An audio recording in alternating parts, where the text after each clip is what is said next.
vivo. Vamos lá ver? Vamos lá ver. Fala, Neymar. Parabenizo por uma grande partida hoje, mas eu não desisto nunca. Sou brasileiro e foi um gol de vontade, de percepção, de estar ligado na partida e conseguir empurrar a bola para dentro.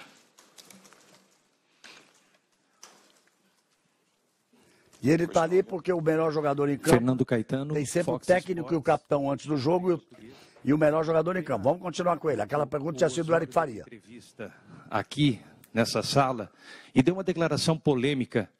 Ele disse que a arbitragem favoreceu o Brasil, que protegeu os jogadores brasileiros, que procuraram as faltas, que foi uma vergonha o jogo ficar parado por 4 minutos, em uma referência ao pisão que você tomou ali. Todo mundo no replay que o jogador mexicano foi na maldade, e disse também que o futebol é um jogo para homens, etc. O que você acha dessa declaração? É choro de perdedor? Dá licença, por favor. As hierarquias, elas se mantêm. Técnico fala com técnico, atleta fala com atleta, direção fala com direção. Eu respondo depois dessa pergunta para ti. Boa, Tite, gostei. Ei, Neymar, boa tarde. Soraya, dos jornais O Tempo e Super Notícia. Parabéns pela vitória, antes de tudo. Obrigado. Neymar, você está se encaminhando aí para poder ser o melhor do mundo e, ao mesmo tempo, o jogador mais criticado e mais polêmico, entre aspas, do mundo. Antes da partida de hoje, vários jogadores se manifestaram, até na minha opinião pessoal, numa pressão que você é muito cacai, que o juiz tem que ficar de olho, que não tem, né? Tem jornal te chamando de diva. Queria que você se posicionasse em relação a isso, né? Até que ponto você acha justo o que dizem de você e até que ponto você acha que utilizam isso para tentar te minar? Olha, eu acho que é mais para tentar minar do que qualquer outra coisa. Eu não ligo muito para crítica, né? Às vezes nem mesmo para elogio, porque isso pode influenciar de alguma coisa a cabeça do atleta. Esses últimos 2 jogos, eu não falei com a imprensa, não falei nada, porque eu não queria polêmica, porque tem muita gente falando e uns se alteram, não sei se querem aparecer, não sei se querem falar. Eu só tenho que jogar futebol, eu tenho que ajudar meus companheiros, ajudar a minha equipe. Eu vim aqui para isso, eu não vim aqui para outra coisa. Eu vim para ganhar, né? Então eu espero que eu possa melhorar cada vez mais, né? Eu sabia que ia precisar de ritmo para voltar ao meu nível normal. E hoje eu já me sinto muito melhor. E eu estou muito feliz, né, pela partida de hoje. Não só individualmente, mas o principal foi o coletivo. Parabenizo toda a equipe pelo trabalho, pelo esforço. E a gente tá melhorando cada vez mais. Thank you, Neymar. That was Budweiser Man of the Match. Aí, então o jogador do jogo respondeu com tranquilidade, cumpriu o papel dele. Eu não vou responder ao Osório. Eu vi o lance. Todas as pessoas que estão me assistindo, todas as pessoas que estão me ouvindo, tirem a sua própria conclusão. O vídeo está aí. E é contra a imagem, a gente não questiona. Está aí. Ele possa fazer a análise. A respeito do jogo. Um grande jogo. Oportunidades. A característica do jogo, ela se impõe jogo lá e jogo cá. O equilíbrio e as possibilidades de conclusão. O número de oportunidades criadas, o campo cumprido, por vezes de ataque e contra-ataque. Quem quer jogar, como é que se diz, um jogo emocional, mais vai ver menos compactação, mas mais porque a nossa característica é assim, porque a característica do México, e aqui vai o elogio ao México e vai o elogio ao trabalho do Osório, um baita de um trabalho de um baita de um profissional. Circunstâncias, às vezes, de algum comentário que se faça, por vezes, no calor do jogo, ele acontece. Ele é normal e natural. E a gente tem que relativizar e contextualizar essa situação. Então, o grande jogo, número de finalizações, oportunidades criadas.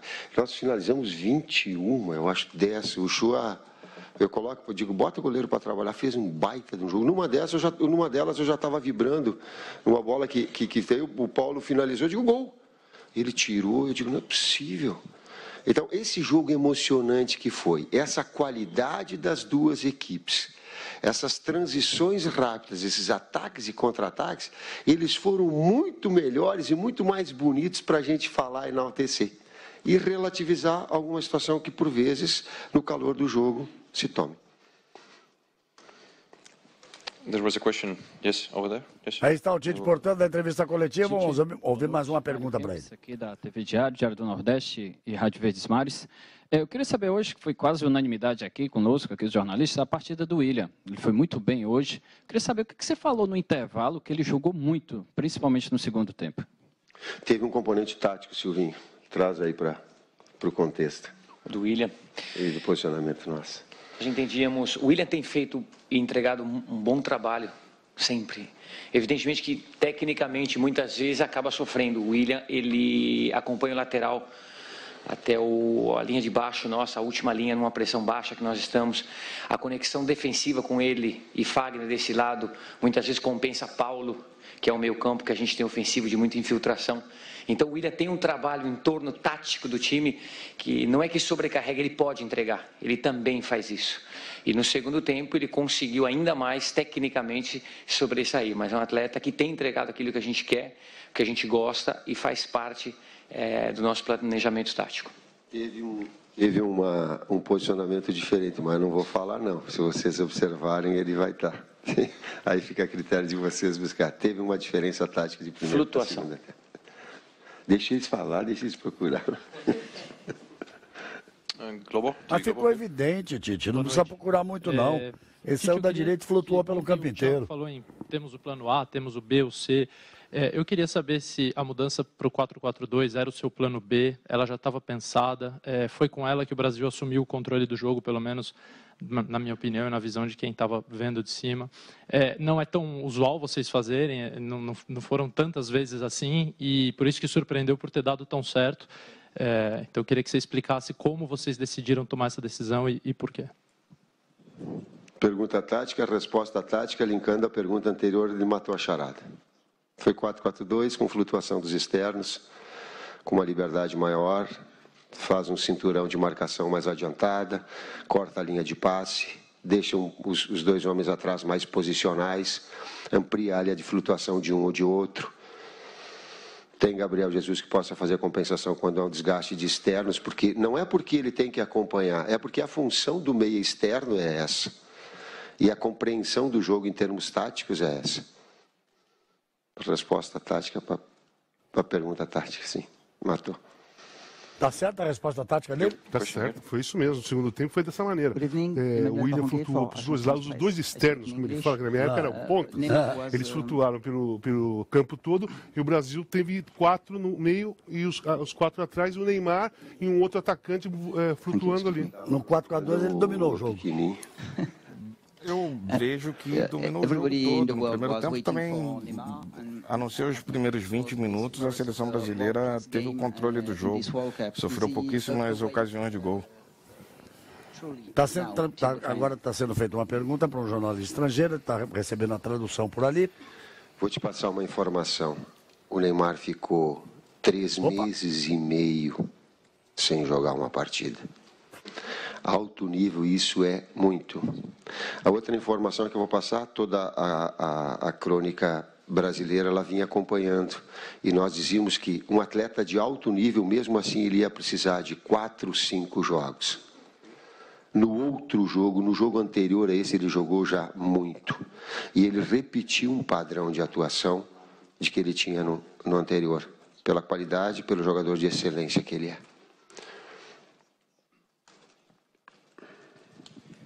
Tite, Eduardo Gabardo, da Rádio Gaúcha. Aí segue a entrevista coletiva do técnico Tite. A Copa do Mundo que o Neymar está fazendo no aspecto técnico, né? Que todo mundo está vendo o crescimento que ele está tendo. Mas no aspecto emocional, diante de tudo que a gente viu, que aconteceu durante a partida hoje, o que ele falou aqui na entrevista, você acha que ele está fazendo, além do ponto de vista técnico, também uma grande Copa do Mundo no aspecto emocional, que sempre foi uma coisa que ele sofreu muito, de ser provocado, de levar faltas e reagir. Você acha que ele melhorou nesse aspecto também? Acho que a tua pergunta, ela responde. Da mesma forma que da outra vez, você me fizeste uma pergunta dizendo assim que numa expectativa alta, e a gente criou uma expectativa e eu concordei contigo. E eu me permito fazer a leitura, sim. Ele está melhorando também nesse aspecto. Ele tem que ficar focado. Quando a gente gasta energia em outras situações que ela não seja jogar, tu perde foco. Não gosta dele jogar. Ele gosta de jogar, ele gosta do drible, do lance pessoal. Tá? Às vezes há uma certa incompreensão dos adversários porque ele é muito ágil, ele é muito rápido, ele é muito finta. Mas tu que é pecado driblar? É pecado no último terço do campo provocar a jogada individual? Não é pecado, cara. O técnico promove isso. Falando no Sul, lá, eu tenho um gol em que o Fábio Baiano dá uma carretilha, finta o cara, puxa no fundo, dribla, deixa o cara sentado, o Rodrigo Mendes faz o gol, depois eu saio para comemorar com o cara. Pô, o futebol brasileiro ela tem essa característica, principalmente no último terço do campo. E ele fica voltado a essa situação de não retirar uma característica que é importante. Mas, ao mesmo tempo, criam-se, sei lá, algumas, talvez procurando tirar o foco dele. E aí eu pedi para ele, eu digo, deixa que nós falamos de arbitragem, eu, Edu, deixa que nós falamos para os outros técnicos, deixa que nós falamos para a mídia quando a situação ela é do aspecto disciplinar, é de nossa responsabilidade. Ele ia jogar, ele ia jogar. Felizmente ele está acatando, entendendo que a minha, de Silvinha e outras mais para falar a esse respeito.